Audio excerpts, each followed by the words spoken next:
ardaydan maanta ka anbabaxay magaalada Muqdisho ee caasimada dalka waxay dhiganayeen kulliyadda daaweynta iyo qaliinada ee jaamacadda Somafile magaalada Muqdisho. Magaalada Kampala ee caasimada dalka Uganda ayay ku sii jeedaan oo ay ku soo qaadan doonaan sanadkoodii ugu dambeeyay waxbarashadooda.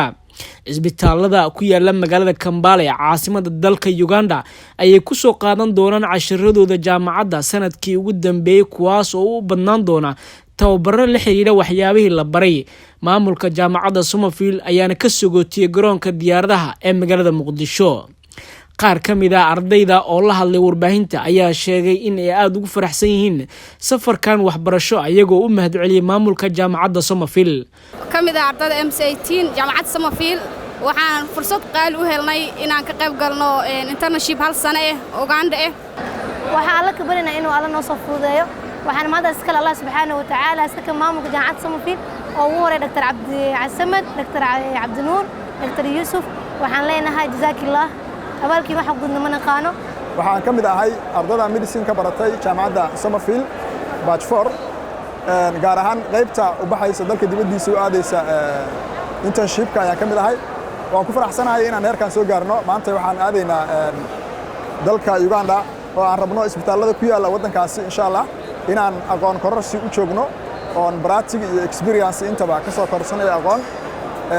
waxaan rabaa inaan u mahadceliyo jaamacadda Somafile madaxdeeda iyo macallimiinteeda sayaalkaas ku soo rabo inay aadaan wadanka Uganda saa ugu soo dhameystirano sanadka ugu dambeeyay oo internship. waxaan halkan u joognaa inaan aadno internship Uganda.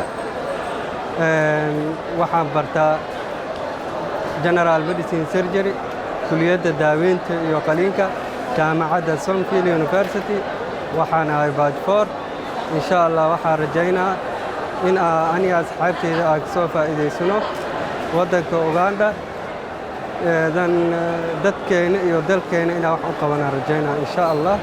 Ustaad Yusuf Geedi Shiiqo maamulaha qaybta caafimaadka ee jaamacadda Somafile ayaa sheegay in ardaydan waxbarashadooda jaamacadda ay ku soo qaadan doonaan dalka Uganda isla markaana dalka ay ku soo laaban doonaan marka ay soo dhameystaan kadib. ujeedkan waxa waaye ardaydu waxay dhameysatay 5 sano waxbarashada jaamacadda waxay aadayaan dalka Uganda isbitaalada kala gedisan ayagoo ku soo marin doona internship sanadkaas shaqo kooban ama si ay soo helaan khibrad iyo aqoon. runtii waxaan rajaynayaa dufcadii afraad waaye jaamacadda waxay dirtay dufcadii ku horeysay dufcad koowaad dufcad labaad dufcad saddexaad dufcadan dufcadii afraad waaye kuwaasoo maanta ardaydaas oo dalka iyo dadka wax u qabto. waxaan dhihi karaa ardaydaas badankooda maanta waxa waaye agaasimayaal qaar isbitaalada ka yihiin qaar bulshada ku wax u tara waaye. jaamacaddana mar kasta waxay diyaar u tahay inay soo saarto arday tayo leh oo quality-gooda aad u sareeyo oo dalka iyo dadka wax u qabto.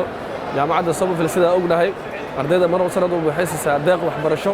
ardaydan ayaa ah dufcadii afraad ee jaamacadda Somafile u dirto dalka Uganda markay ku soo dhameystaan waxbarashadoodana waxay ku soo laabtaan gudaha dalka iyagoo hadda ka howlgala isbitaalada ku yaala magaalada Muqdisho iyo gobolada dalka. Cabdullaahi Maxamuud Amiin Cabdullaahi Qorshe warbaahinta qaranka magaalada Muqdisho.